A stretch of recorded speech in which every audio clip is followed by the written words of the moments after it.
Olá, bem-vindos à Europa Hoje ao Meio-Dia, um projeto que aborda temas europeus e geopolítica.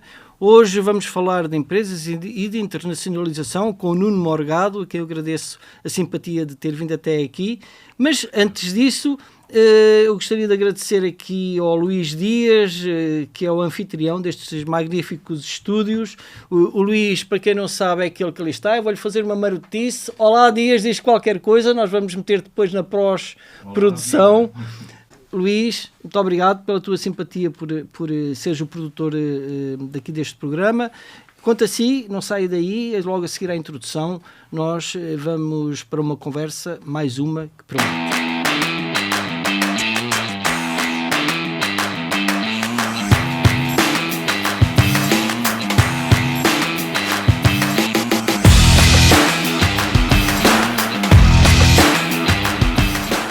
Olá novamente, então Nuno, muito obrigado por teres vindo até aqui. O Nuno é uma pessoa por quem eu tenho um grande apreço, já nos conhecemos há algum tempo e que eu admiro imenso porque é uma das pessoas que tem sido muito proativa e,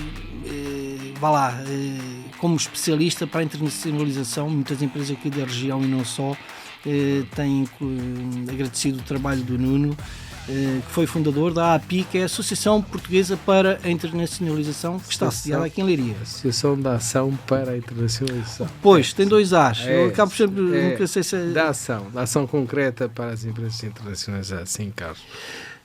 Nuno, vamos começar, como não podia deixar de ser, até porque o nosso projeto fala muito sobre geopolítica, sobre o momento atual do mundo que nós vivemos. Toda a gente fala que, bem, a Europa se calhar vai ter que mudar um pouco o paradigma económico, nós se calhar vamos ter que repensar aqui como é que vai ser o espaço do mercado único.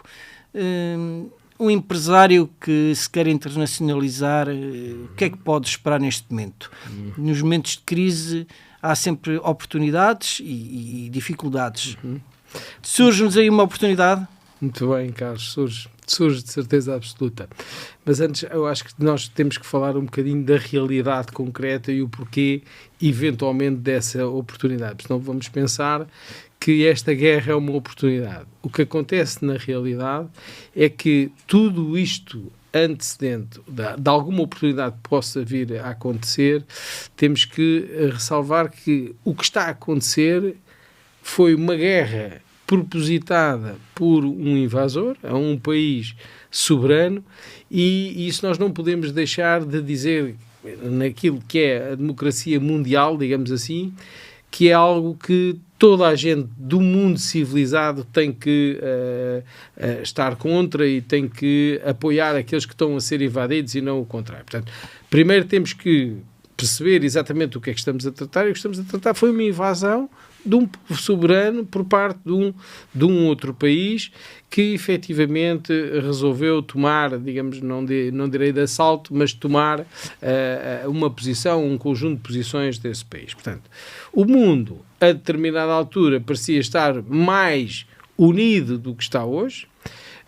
Nós, na Europa, tínhamos aliados tradicionais que pensávamos que eram aliados para a vida. E hoje a realidade é que se calhar os nossos aliados não são os nossos aliados, não sabemos o futuro, mas o que indica é que há aliados que pelo menos existem pontos de interrogação nestas alianças. Mas os pontos de interrogação não são da parte da Europa, são exatamente externos.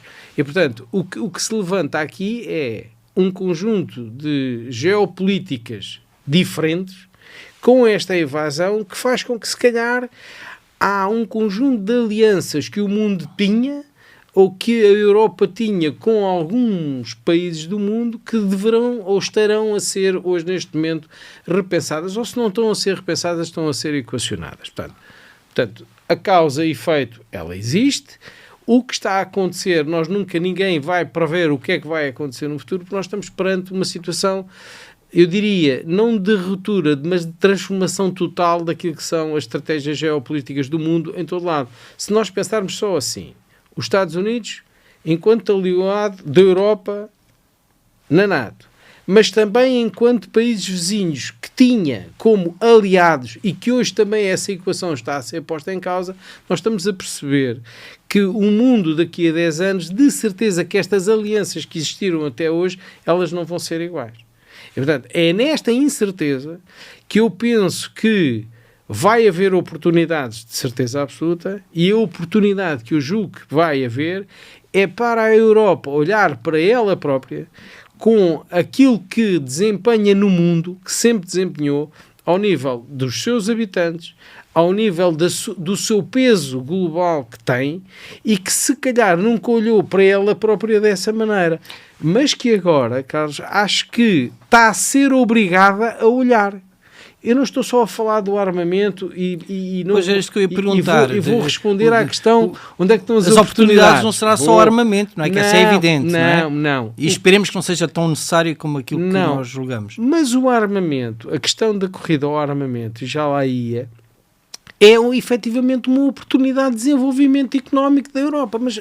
Mas vamos esquecer a parte bélica da atividade. Vamos ser pragmáticos. Vamos pensar na Europa enquanto região económica com poder económico mundial. Porque tem, independentemente... Já fomos a primeira economia do mundo. E, portanto, mas continuamos a ter, porque a quantidade da produção mundial que a Europa tem ainda representa uma percentagem muito grande. Certo que a China tomou a liderança no mundo nos últimos anos. Se calhar vamos ter algum decréscimo no futuro, se calhar também por aí é que a China hoje quer também ter alguma participação em alguma estratégia mundial futura. Mas o que é certo é que a Europa deixou-se ao longo dos anos, digamos assim, abrandar naquilo que era a sua estratégia única, porque a Europa tinha um desafio único quando foi constituída, que era ser realmente reconhecida como um player mundial com o peso dessa própria União. E deixou de o ter.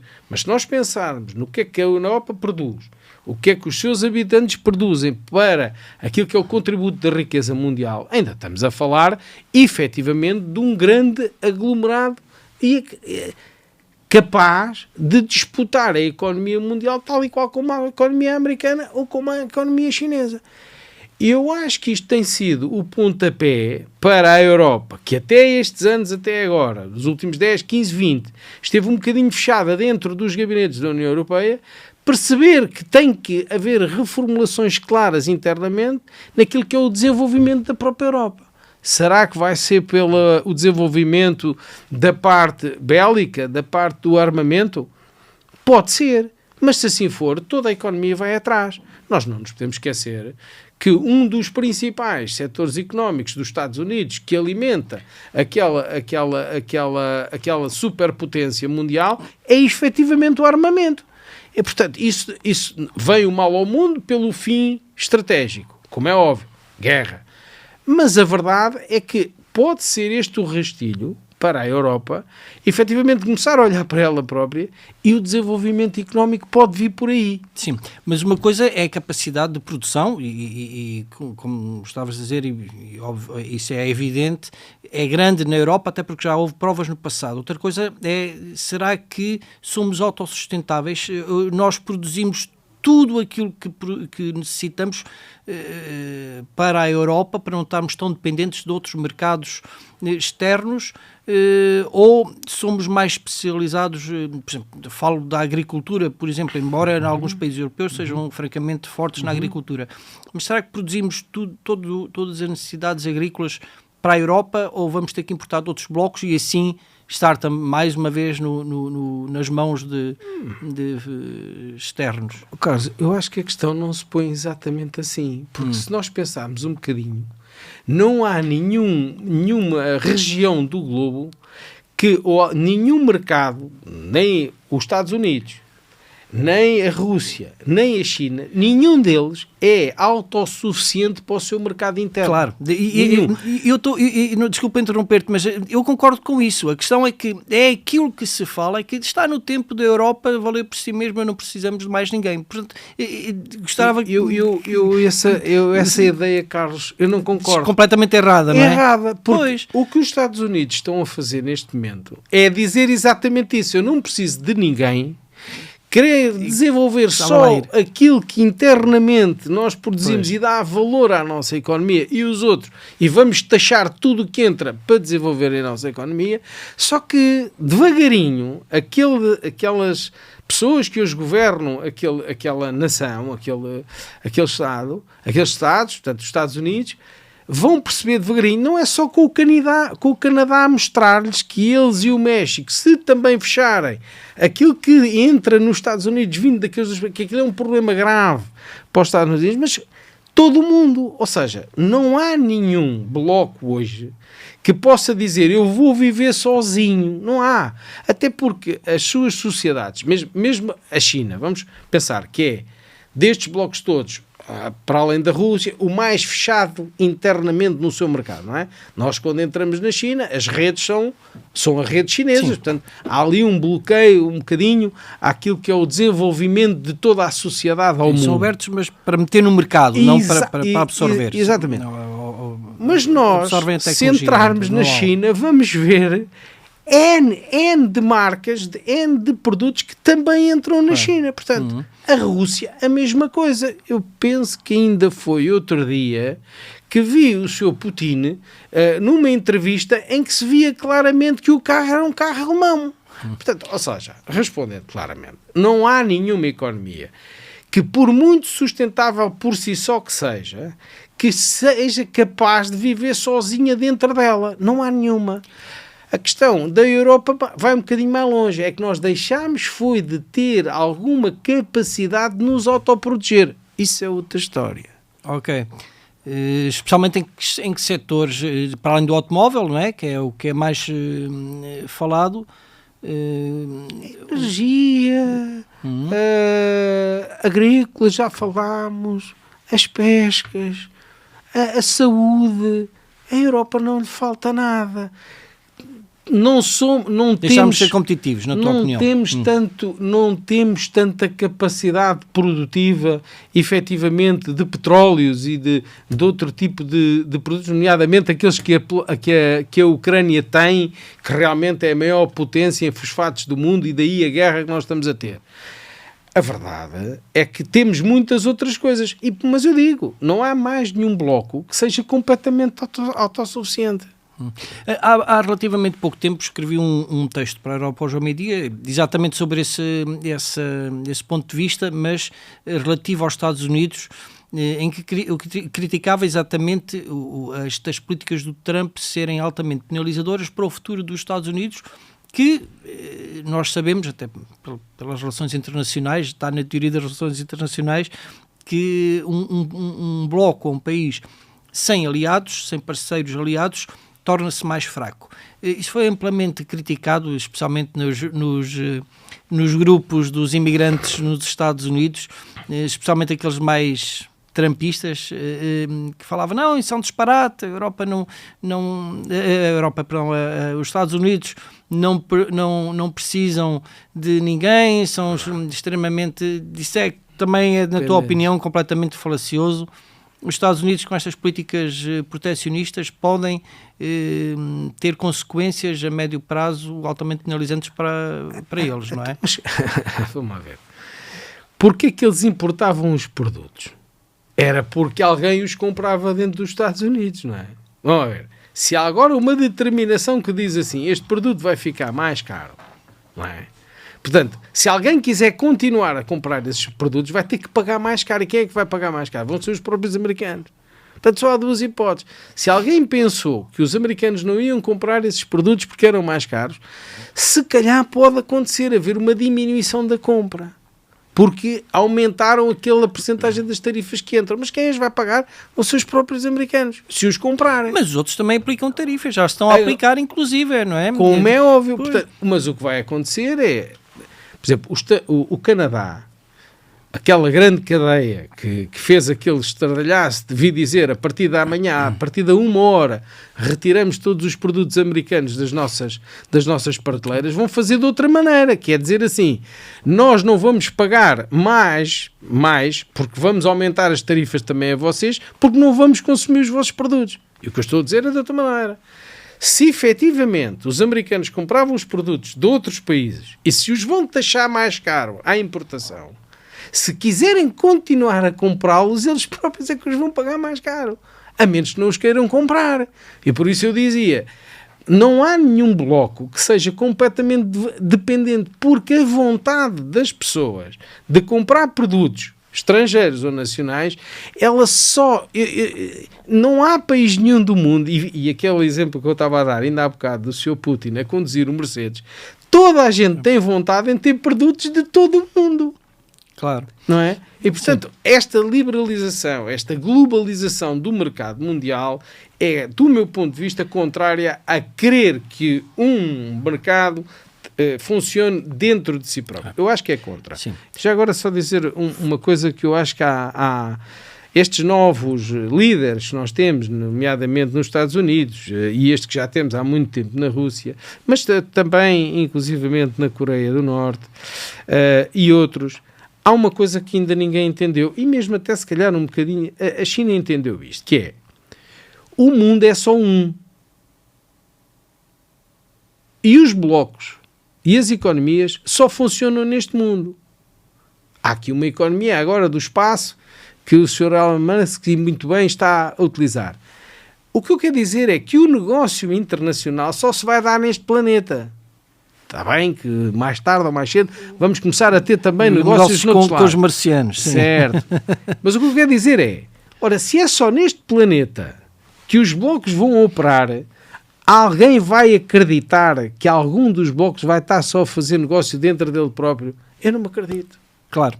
Até porque a globalização foi inventada exatamente para o progresso económico, não é? Retirar a globalização é retirar o progresso económico. Eu acho que isso é a coisa mais lógica que existe no mundo. E alguém vai conseguir isto? Alguém vai conseguir dizer assim aos americanos, agora não comprem produtos europeus. Eu vou pôr taxas e mais taxas e mais taxas e isto vai ficar muito mais caro. Não vão comprar. Alguém vai conseguir isto? Não vai conseguir. Não, alguém vai conseguir dizer assim, olha, nós agora, os russos, não vamos mais comprar Mercedes. Ninguém. Alguém vai mais dizer, não vamos comprar os fosfatos daqui, não vamos comprar os cereais dali. Por isso eu digo, o mundo onde o mercado opera é só um.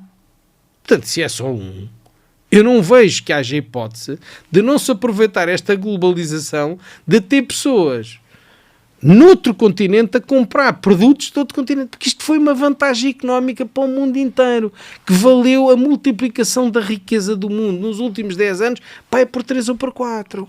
Muito bem. Portanto, voltar atrás, não me acredito. Não te acreditas. Não me acredito. Sim. E em relação às empresas portuguesas, então nesse contexto europeu destas oportunidades, quais é que são os setores em que nós podemos aspirar a bons resultados no futuro? Nomeadamente a questão da indústria militar. Temos capacidade para dar uma resposta também e entrarmos no que se adivinha agora de um maior aumento da indústria militar? É assim, Carlos, nós podemos não ter resposta hoje. Pois. Mas há uma coisa que eu sei. Capacidade para lá chegar? Há uma coisa que eu sei. Nós até há muito poucos anos atrás, mas aí há 50, tínhamos uma capacidade de produção de armas e de material militar de uma determinada maneira que nos autossustentava para as guerras que nós tínhamos internas. E a produção naval também? Tudo. Incluída? Tudo. Ok? Portanto, isto foi até ao 25 de Abril. Mais coisa, menos coisa. Depois continuámos a ter alguma, mas foi diminuindo. O que eu sei também é que nós, em Covid, a nossa indústria, por exemplo, eu vi empresas que estavam a fazer moldes a seguir estarem a fazer coisas ligadas à saúde necessária para ou máscaras, ou seja o que for. Portanto, o que eu vi foi a conversão, num momento de crise, da indústria portuguesa de um dia para o outro. Se calhar fomos exemplo para muitos lados.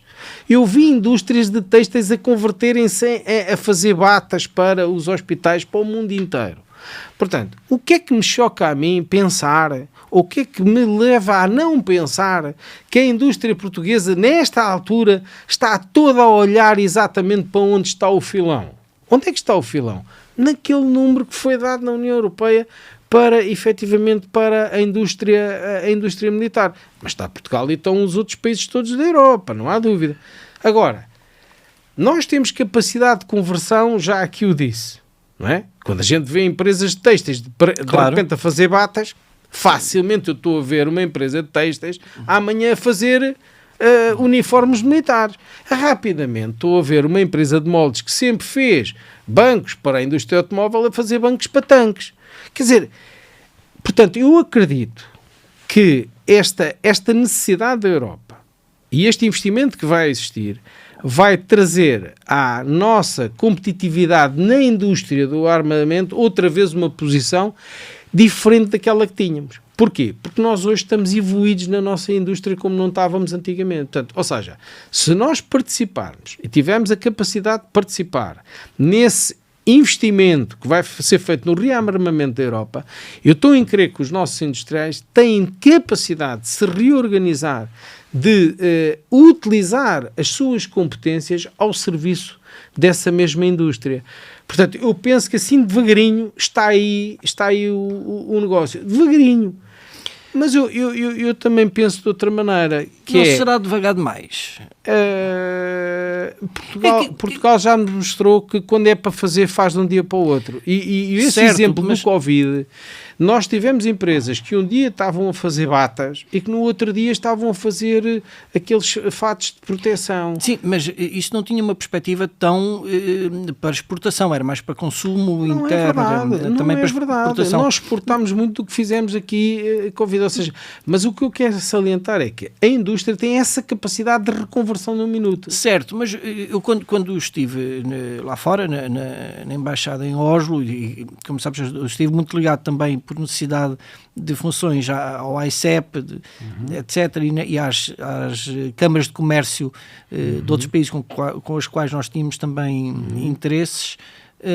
Aquilo que eu observei é que Portugal é sempre muito fechado, muito conservador nas suas relações, somos pouco abertos, acaba por a própria diplomacia portuguesa tem uma certa dificuldade em beneficiar os players nacionais, às vezes por um certo falso moralismo que nós não queremos beneficiar ninguém, e as outras as entidades estrangeiras normalmente até acabavam por ficar admirados connosco, porque os outros países fazem isso. Os chineses são os governos que levam os empresários chineses até aos outros países, os espanhóis também são nossos concorrentes no calçado à conta disso, e nós não beneficiamos os nossos empresários. Não achas que nós devíamos mudar aqui um pouco a nossa mentalidade política de forma a apoiarmos mais, sem preconceitos e sem tabus? E até acho mais, Carlos, tens toda a razão. Há aqui, do meu ponto de vista, uma necessidade urgente de nós termos aquilo que se chama diplomacia económica para o mundo. A estratégia de internacionalização das empresas devia passar primeiro pela estratégia de internacionalização do país. E a estratégia de internacionalização do país devia passar por uma coisa que é a diplomacia económica internacional. E isso nós, pura e simplesmente, do meu ponto de vista, não temos de uma forma estratégica. Dizer assim, o país é este. O que é que nós queremos para a nossa economia? Ou seja, aquilo que as empresas têm que fazer nos seus projetos de internacionalização, que é uma definição clara de uma estratégia, eu não encontro essa definição clara no país ao longo dos últimos anos. E nós temos alguns exemplos. Por exemplo, se nós falarmos naquilo que são as definições estratégicas dos setores que se internacionalizam, daquilo que são as geografias para onde se internacionalizam, podemos estar a falar, por exemplo, de momentos em que nós estamos a pôr quase as galinhas todas em África, as galinhas e os ovos, e a determinada altura dizemos assim, não, porque economicamente aquilo está tudo a dar ali um solavanco. Ou seja, não há, eu, e que não seja isto, para quem nos ouve, uma crítica, mas acho que é uma oportunidade de Portugal, de uma vez por todas, deveria ser um consenso das governações, haver, assim como para a saúde, assim como para a educação, haver um consenso estratégico global do que é a nossa posição do mundo. É curioso que eu ia te perguntar exatamente isso, se isso eram estratégias que eram possíveis de alcançar em legislaturas ou se era necessário ser a médio prazo em que todo o arco da governação e os vários partidos deviam... Carlos, tem que ser. Tem que ser, não é? Tem que ser porque, se nós pensarmos numa empresa que define uma estratégia de internacionalização, ela nunca é a curto prazo. Ela é sempre a médio e longo prazo, porque ninguém entra no mercado qualquer. As empresas pensam a uma década e os governos pensam 4 anos. Ora, aí está. Faz toda a diferença. Tem que ser, como eu disse da saúde, digamos um pacto de regime, dizer assim, o nosso país não é o governo A ou o Estado governo Social, B. por exemplo, que é das coisas que se anda para discutir há tanto tempo e mudou o governo e mudou as vontades. O nosso país, qual é a nossa estratégia de internacionalização do país? E, por conseguinte, da nossa posição económica do mundo. Nós queremos estar em que mercados e de que maneira? Mais, nós quando trabalhamos um processo de internacionalização de uma empresa, nós temos que evidenciar claramente o quê? A identidade da empresa e a diferenciação da empresa. Nós conseguimos evidenciar a nossa diferenciação ao longo dos anos para o mercado externo enquanto nação? Qual é a diferenciação que nós mostramos ao mundo? Qual é a diferenciação que nós apresentamos ao mundo, o nosso país, para depois levarmos as empresas efetivamente a apresentarem, de acordo com esta nossa identidade, aquilo que é a identidade própria das empresas? Qual é a diferenciação de Portugal face ao mundo? Neste momento, o que estamos a servir é efetivamente um país seguro, um país com sol, um país de boas pessoas, um país que atrai o turismo do mundo inteiro de uma forma impressionante, mas que depois, em termos internos na sua indústria, não é? Já fomos bons nos moldes e agora já não somos. Ou seja, Portugal é muito mais do que turismo, muito mais do que serviços, e nós estamos a aproveitar mal, até por culpa das nossas próprias estratégias. Regressando um bocadinho à Ucrânia, não achas que a guerra da Ucrânia, a invasão da Rússia à Ucrânia, apesar de todos aqueles argumentos, o alargamento da NATO, uma suposta desnazificação, aquelas zonas serem russófonas e estarem em perigo, não achas que foi tudo mais uma questão económica do que outra coisa? Ou seja, trocando por miúdos e pela gíria popular, o grande problema do Putin é que terem mudado o governo para um governo pró-europeu foram claramente ao bolso do Putin e ele não gostou. Não tenho dúvidas. Eu estive em Kiev há uns anos e não conhecia bem aquela geografia e fui lá mais ou menos em lazer, com um conjunto de pessoas. E houve uma coisa, houve 2 ou 3, quando quem vai ao desconhecido vai sempre a querer absorver o que era a economia, no meu caso, a sociedade, por aí fora. Já é o bichinho, já é impossível deixar o telefone em casa. E basicamente, aquilo que eu percebi com clareza era uma sociedade que tinha uma riqueza em que eu não conhecia, muito honestamente, e vou assumir a minha não cultura económica daquela região, uma riqueza estonteante. Ali, a primeira coisa que me disseram é que aquilo era um país, era o celeiro das antigas União Soviética, das Repúblicas Soviéticas. O celeiro era um país riquíssimo. E o que é que eu constatei em Kiev?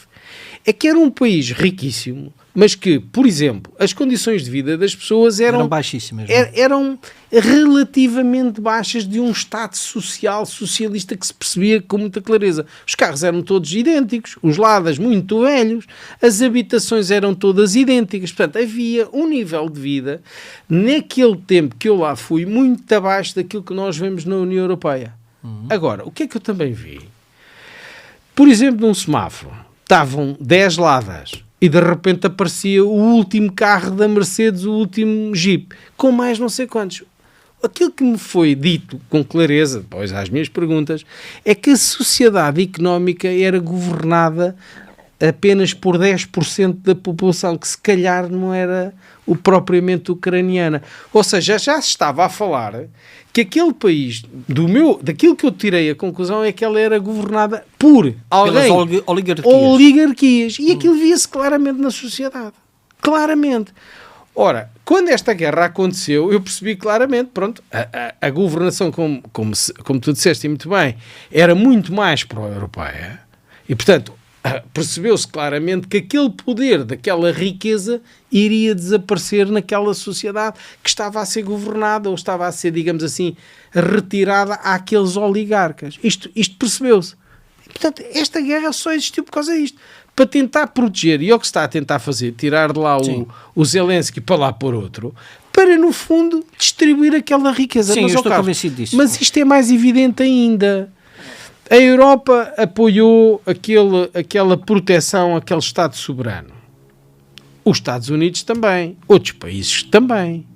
Então, e agora temos uma nação a dizer, espera aí, agora têm que nos pagar em géneros o apoio que nós demos. Quer dizer, a União Europeia, se for fazer isso também, não é? Quer dizer, vai. Até porque nós já investimos, a União Europeia até agora investiu mais do que os Estados Unidos. Os números dizem isso. Pelo que parece. Agora, mas, portanto, concretizando, não sou eu que respondo, é os Estados Unidos. Os Estados Unidos está a dizer, sim, nós investimos, mas agora queremos que há a nossa parte para a vida, ou em minerais, agora em centrais nucleares. Portanto, claro que sim, não há a volta a dar. Aquilo é o exemplo claro de uma evasão atrás do poder económico de uma nação e daquilo que é a sua riqueza. Não tenho dúvida nenhuma disso. Sim. Não sei isso de outra maneira. A reboque disso tudo, e no outro ponto do globo, parece que aparentemente não terá nada a ver com isto tudo, mas há uma questão muito importante que é a questão de Taiwan. Nós, vendo mais ou menos os Estados Unidos e a Rússia entretidos um com o outro, podemos esperar uma reação da China em relação a Taiwan? Eu penso que a China atingiu um patamar de desenvolvimento que não tem retrocesso, não é? Quer dizer, vamos lá ver. E a posição da China no mundo, eu penso que quem está a ganhar com isto tudo é a China. Vamos ser clarinhos. Até agora é quem se está... Portanto, e mais, a China está a dizer assim, isto foi o melhor que nos podia acontecer, porque a China já estava não a crescer aos dígitos que nos fomos habituando nos últimos 20 anos. Também estava a crescer de um patamar muito inferior àquilo que eram os níveis de desenvolvimento das grandes nações. E, portanto, tinha que crescer, efetivamente. Mas tornou-se, se não a maior, uma das maiores, ou mesmo a maior principal potência económica do mundo, para não dizer também com um grande poderio militar, etc, etc. Agora, a China já se posicionou no mercado. Porque a China hoje é detentora de grandes empresas em todo o lado. E, portanto, é muito difícil nós não pensarmos que a China está lá caladinha nesta guerra toda, muito serenazinha, mas efetivamente, se calhar, a economia da China é quem mais vai ganhar com isto tudo. Porque amanhã, ao estar a negociar na globalização e não estar aqui neste, agora não vendo eu ou não vendo aquele, aliás, está-se a ver, os Estados Unidos já está a voltar um bocadinho atrás em relação à China, já está a dizer, alto. Sim. Se calhar vamos adiar aqui um bocadinho estas... Mas achas que eles se iriam aventurar numa ação bélica? Porque é assim, a China com Taiwan? Eu acho que não. Sim, porque, no entanto, Taiwan acaba por ser extremamente estratégico pelo domínio da costa chinesa. Portanto, é uma das coisas importantíssimas em termos de geopolítica, é o domínio da costa. Achas que... Eu não me acredito que as demonstrações de força são mais intimidatórias para demonstrar força, para... Não quer dizer que daqui a uns anos isto não venha a acontecer. Então, e os domínios daquelas zonas marítimas todas que pertencem a Vietnã, Malásia, não será já sinal que há ali uma segunda intenção? Pode existir, mas eu tenho uma ideia muito clara. A China está num processo de desenvolvimento, ou seja, está-se a igualar a todos os outros... Portanto, não quer entrar numa guerra para salvaguardar as infraestruturas? Neste momento, não tem nada a ganhar com isso. Não tem nada a ganhar, porque amanhã, se o mundo disser assim, olha, já não vamos comprar mais nada chinês, porque aquilo já nem é barato, se calhar a China volta outra vez para trás. Agora, eu volto a repetir, o mundo é só um. onde está a China, a Rússia, a Europa, os Estados Unidos e todas as outras nações. E, portanto, é neste mundo que temos todos que viver. E eu não vejo isto de 3 maneiras. Ou vivemos todos numa sintonia mais ou menos, portanto, mais ou menos, ou então isto tem um fim que é um fim muito clarinho, que isto não dá para nenhum. Porque o planeta é só um. Por muito que nós queiramos, mesmo que eu amanhã anexe este país, ou anexe o outro, ou anexe o outro, amanhã vou chocar com o outro.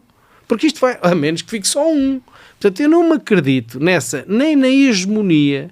Eu acredito-me sim que o mundo vai ter que ser governado com as suas diferenças económicas, sociais, sem dúvida, mas sempre numa paz dentro disto. Não pode haver guerra num copo de água, porque senão o copo de água vai ao ar. E o mundo é apenas um copo de água. E, portanto, eu não me acredito que haja alguém que consiga dominar esse copo de água. Eu não me acredito. Tudo bem, mas há zonas estratégicas que têm influência de alguns países. Este caso do Médio Oriente, por exemplo, tem muito a ver não só com a passagem do Mediterrâneo para o Índico, não é? Temos não só o Canal de Suez, mas aquela zona estratégica de Israel também é extremamente importante. Não achas que esses conflitos locais, agora estando numa fase de um alargamento tão grande, já se fala nos Estados Unidos estarem prontos para atacar o Irão, fala-se noutras questões mais problemáticas até no Médio Oriente. Não achas que isto pode sair um pouco fora de controlo a médio prazo? Eu penso que nós já tivemos algumas guerras mundiais entre todos estes intervenientes agora locais. Sim, mas as guerras mundiais, nenhuma começou como uma guerra mundial. Todas começaram como guerras locais, não é? Certo. Mas eu penso, tenho uma ideia que mas está bem, mas as guerras mundiais que houve, na altura, só na Segunda Guerra Mundial é que se percebeu claramente que com um botão podíamos acabar com o mundo. Mas só aí. E hoje todas as nações têm esta noção. Todas as nações têm a noção que aquele Estado, o Estado americano, o Estado russo, a China e outros, com um botão acabam com o mundo. E isto é uma clareza para todos. É uma evidência para todos. Portanto, o que é que eu acho? Se calhar estes conflitos regionais e locais vão continuar a proliferar, tomadas de força aqui e ali, de algumas geografias. Agora, isto caminhar para uma escalada de uma guerra mundial, é que se houver uma guerra mundial, eu tenho uma ideia muito simples que o mundo pode mesmo acabar. O tal copo de água não pode estar em guerra. Tenho essa ideia, Carlos. Ou seja, tens toda a razão, até porque tem sido exatamente o equilíbrio de poderes dos blocos e a corrida ao armamento nuclear. O equilíbrio existe e a paz manteve-se na Guerra Fria exatamente pelo risco de total destruição e não haveria vencedores no confronto. Isso desapareceu, Carlos. Pronto. Agora, não, aquilo que eu te coloco como questão é, será que havendo essa necessidade de mais equilíbrios de poder, não vai haver uma nova corrida ao armamento nuclear e vamos ver se calhar armas nucleares nas mãos de outros Estados que podem não ser assim tão equilibrados quanto isso. Isso já temos. A Coreia do Norte já está. Temos. Mas a Coreia do Norte ainda tem... O Irão tivemos quase, não é? Sim, mas a Coreia do Norte ainda tem o controle da China e da Rússia que, por enquanto ainda os querem aguentar um pouco. Sim, mas a corrida ao armamento, basta ver esta decisão da França de dizer assim, o nosso armamento nuclear ficará ao dispor de uma possível força de intervenção europeia, não é? Quando alguém, que era uma coisa que era inviolável, portanto havia N de tratados e escolhas no sentido de todo o poderio militar nuclear da França não era disponibilizado à NATO, nem era disponibilizado em lado nenhum. Era só em estrita proteção da França um dia. Este era o pensamento básico daquilo. Acredito sim que quando as nações começam a sentir-se desprotegidas, que efetivamente também recorram à arma letal do mundo. Sim, acredito todos. Quem é que nos diz a nós que amanhã o Canadá também, com este sentimento que estamos a ter, que amanhã não corre também o armamento nuclear? Que se calhar sim, ninguém nos pode negar o contrário. Agora, essa corrida, eu continuo a dizer a mesma coisa. E nós podemos criar, digamos, as tensões. Eu acho que é evidente para o mundo que nós podemos criar as tensões todas entre uns e outros. Que quem vai ficar prejudicado são efetivamente aquelas populações e aqueles Estados. Neste caso, os russos, os ucranianos, nomeadamente, e os povos da Palestina e todos aqueles países árabes que estão em conflito. Quem efetivamente está a sofrer com isto são estes povos. Estas tensões eu penso que vão continuar a existir em várias regiões do mundo. Coreia do Norte, Coreia do Sul, enfim, China, Taiwan. Eu penso que isso vai acontecer sempre. Agora, toda a gente sabe que se passarmos a outro nível, eu penso que o copo parte-se todo e o mundo parte-se todo. Eu penso que toda a gente sabe isto. E eu acho que não sou só eu a sentir que esse clique ninguém o vai tomar. Eu acredito nisto. Mas há sempre um cérebro diferente, como houve no tempo do Hitler. Foi um cérebro diferente. Esse é que é o mal do mundo. É aparecer um cérebro diferente que, pela sua mente, tenha coragem de carregar num botão, sabendo que carregar nesse botão, o próprio mundo onde ele habita desaparece. Eu tenho dúvidas que essa mente apareça. Mas realmente pode aparecer. Agora, o que eu tenho a certeza é que toda a gente sabe que se carregar no botão, o mundo desaparece. Claro. Porque só temos aquele, só temos este. Sim, nós afastámos aqui um bocadinho da questão da internacionalização, mas ainda bem, porque estamos cá também para isso e estamos cá também para sermos polémicos. E há um setor que ainda não abordámos, e eu tenho um grande fascínio por isso, e também muita gente, e suscetível também de críticas, a inteligência artificial.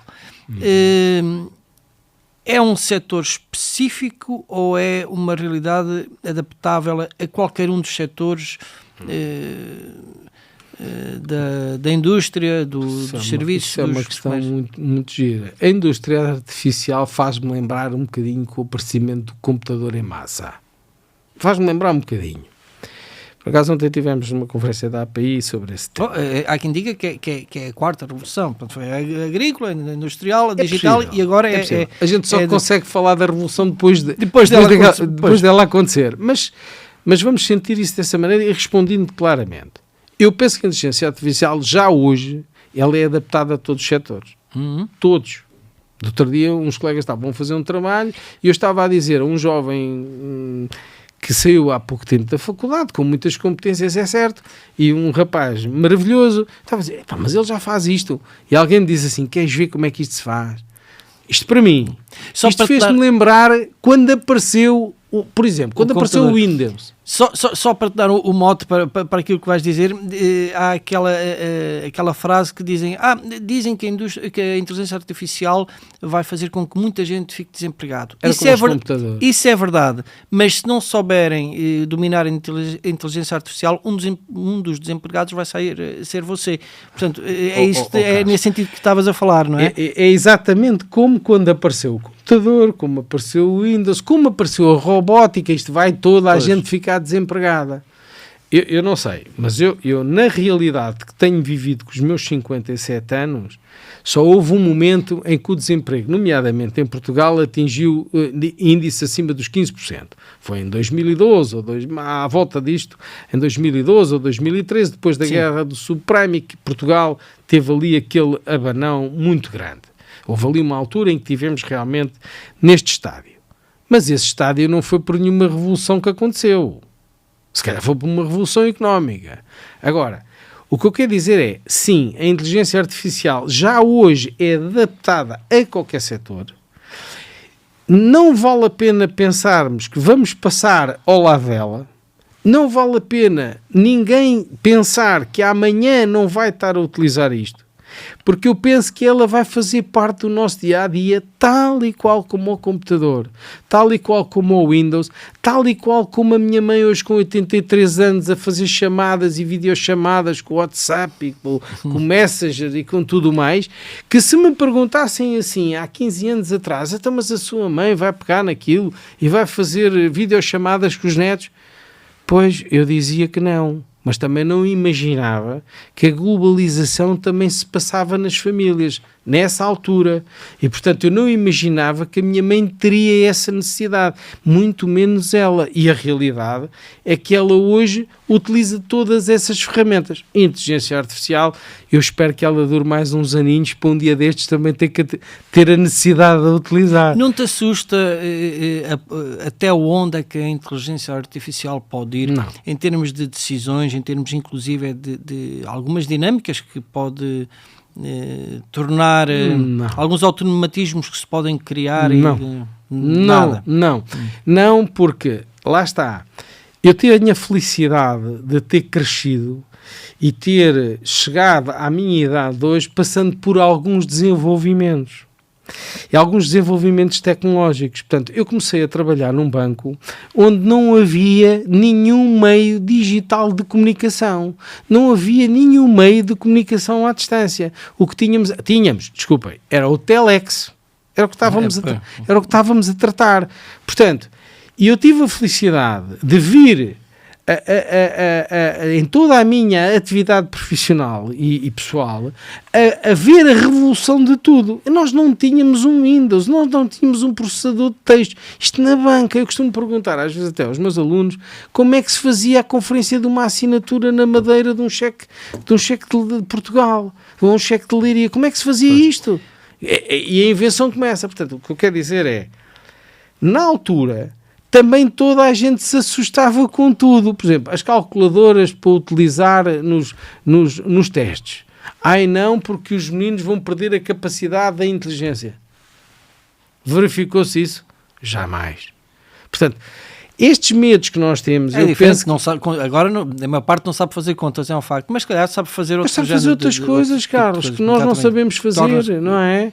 E portanto... E hoje a sociedade não é pior do que era antigamente, como sabíamos fazer contas. É diferente. Nós não escrevemos tão bem como as pessoas na escola primária escreviam, porque tinham estenografias. Mas se calhar escrevemos com outros conhecimentos. Mas se calhar escrevemos num Word como eles não escrevem. Se calhar escrevemos em Excel como eles não escrevem. Portanto, ou seja, é aí que eu quero chegar. É legítimo o receio. Eu compreendo.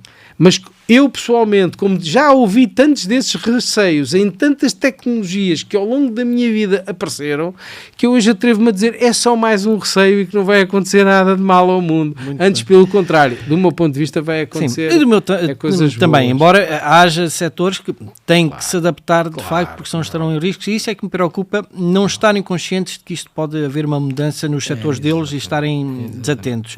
É sempre um gosto falar contigo, Nuno, eu fico mesmo... Mas eu, antes de nós acabarmos, eu gostaria que tu falasses então agora mais concretamente, agora sim, da Associação Ação para a Internacionalização. Fala-nos do papel da associação, como é que elas têm estado especificamente a ajudar, até porque tu és o fundador da associação, não é? Melhor que ninguém, estás em condições de o fazer, e gostaria que deixasses aqui então essa ideia, que é para também lá em casa quem nos vê poder saber melhor. É sempre um gosto, Carlos. A API, a Associação da Ação para a Internacionalização, efetivamente foi fundada por mim, com um conjunto de pessoas que acreditaram na altura neste projeto. A associação fez 13 anos e, portanto, já há muito tempo que não é um projeto, é uma realidade. E como nós temos que apresentar sempre uma diferenciação, nós desde que apareceu a API, procurámos estar no mercado percebendo o que é que o mercado, a sociedade, precisava numa associação. E, nomeadamente, numa associação que pudesse apoiar as empresas para a internacionalização. O que é que nós percebemos? Percebemos naquela época que as empresas precisavam de alguém não só que apresentassem textos, que apresentassem estudos de mercado, que apresentassem orientações, que as levassem eventualmente pela mão às feiras, mas que as ajudassem efetivamente a encontrar oportunidades de negócio. E, portanto, o que nos diferencia em relação a todas as outras associações, ou a muitas outras associações, é que nós, e a palavra está lá, a ação, nós concretizamos ações de internacionalização. Não apresentam só o plano, vocês ajudam a concretizar. Nós fazemos o plano, fazemos a avaliação, fazemos o diagnóstico, mas fazemos encontrar efetivamente as oportunidades de entrada de qualquer maneira. Neste momento, a associação, há uma crítica na sociedade e por parte de outras associações que nós somos uma empresa de consultoria. Não há dúvida que nós hoje temos consultores, mas que são consultores especialistas em internacionalização, a encontrar oportunidades de negócio.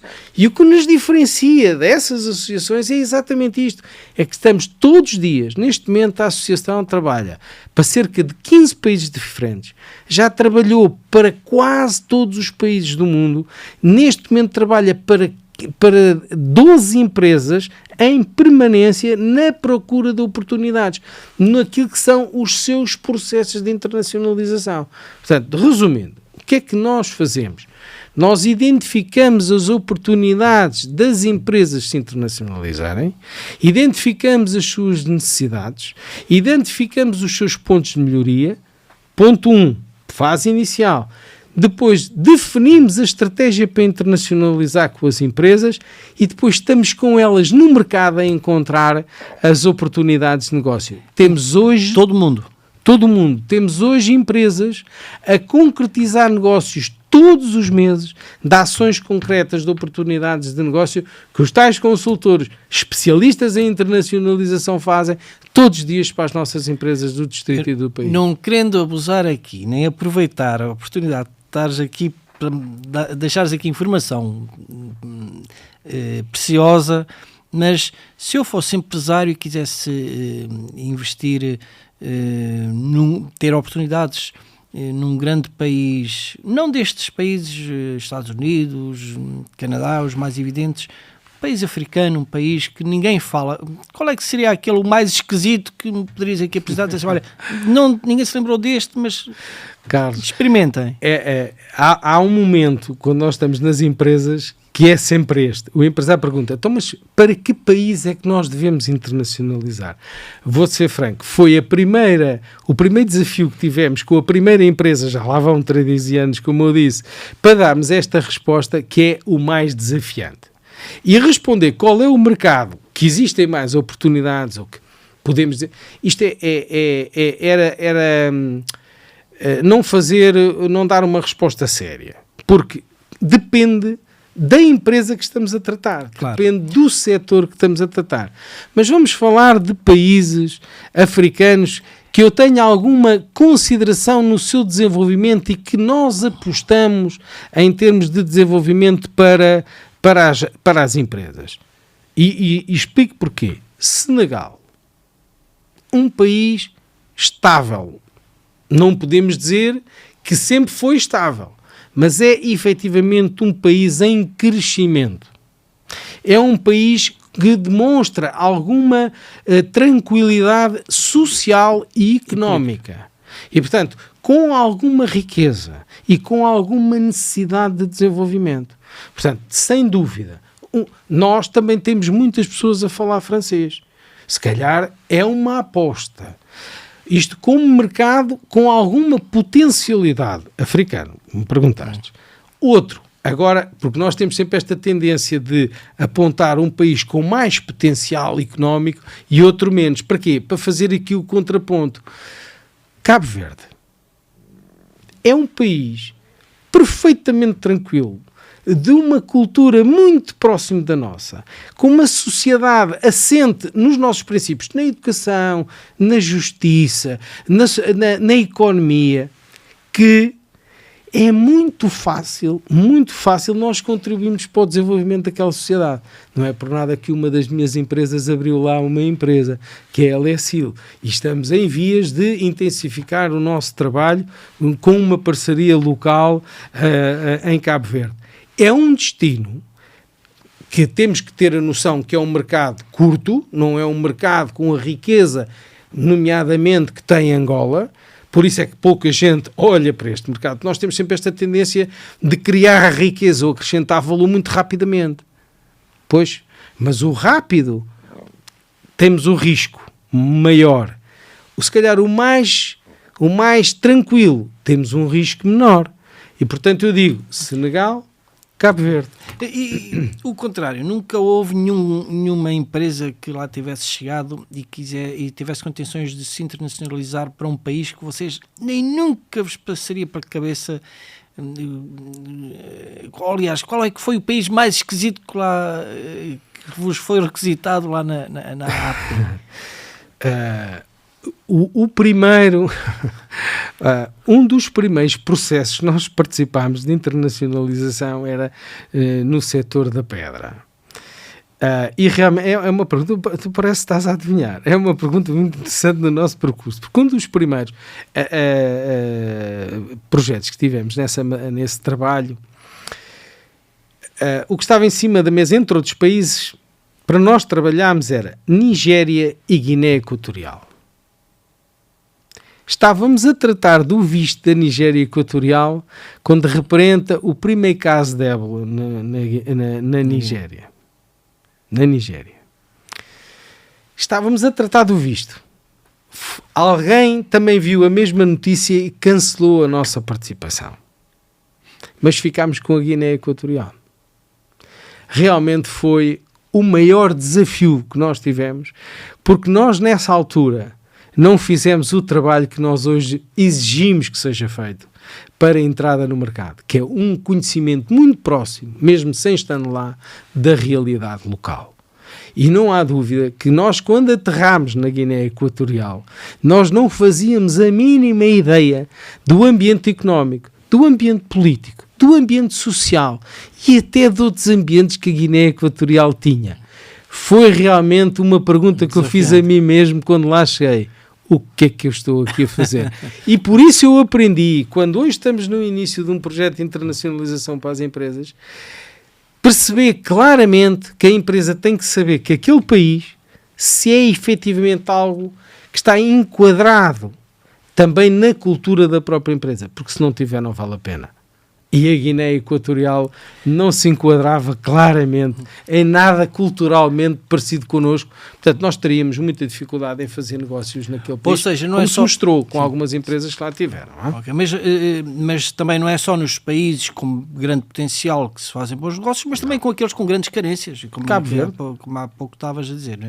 Isso faz-me lembrar aquela história dos fabricantes de sapatos que mandaram dois comerciais para um país africano, um no norte da África, outro no sul da África, e um dizia, chegaram lá, ninguém usava sapatos, um ligou para a fábrica a dizer, cancelem já tudo, porque aqui ninguém usa sapatos, nós não vamos aqui ter sucesso nenhum.